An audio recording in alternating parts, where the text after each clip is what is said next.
தமிழகத்தில் உள்ள தனியார் நர்சரி, பிரைமரி, மெட்ரிக் பள்ளிகள் பல ஆயிரங்கள் கட்டணமாக வசூலிப்பதாக பரவலாக புகார் எழுந்தது.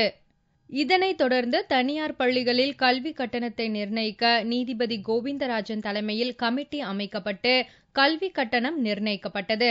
இதை ஏற்றுக்கொள்ள மறுத்த பல தனியார் பள்ளிகள் தெருவுக்கு வந்து போராட்டம் நடத்தவும் செய்தனர். ஆனால் நீதிபதி கோவிந்தராஜன் கமிட்டி நிர்ணயித்த கட்டணம் அதிகமாக இருப்பதாக கூறி மாணவர்களும் ஆர்ப்பாட்டத்தில் ஈடுபட்டனர். கோடை விடுமுறைக்கு பின்னர் பள்ளிகள் துவங்கிய நிலையில் தனியார் பள்ளிகள் நிர்ணயித்த கட்டணத்தை கட்டிய மாணவர்கள் மட்டும் பள்ளியில் அனுமதிக்கப்பட்டனர். கட்டணம் செலுத்தாத மாணவர்களுக்கு பள்ளி நிர்வாகமே டிசி கொடுத்து விடுகின்றன. மேலும் அதிக கட்டணம் கட்ட முடியாத பெற்றோர்கள் பிள்ளைகளின் எதிர்காலத்தை கருத்தில் கொண்டு வேறு பள்ளிகளில் சேர்க்க முடிவு செய்துள்ளதாக தெரிவித்தனர். 10,500 ஃபீஸ் கேட்டாங்க இவங்க ஸ்கூல்ல.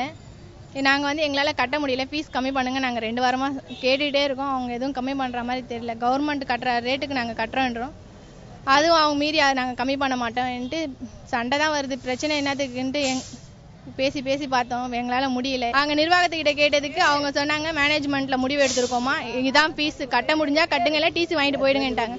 அப்படிப்பட்ட ஸ்கூல்ல எங்களுக்கு தேவையே இல்லை, கம்மி பண்ணாத ஸ்கூல். நாங்கள் அதனால டிசி வாங்கிட்டோம். அரசு என்னதான் பல்முனை எச்சரிக்கை விடுத்தாலும் கல்வியை வர்த்தக நோக்கத்தில் அனுபவித்தவர்கள் வரிந்து கட்டிக்கொண்டு பெற்றோர்களிடம் வசூல் வேட்டையில் இறங்கியுள்ளனர்.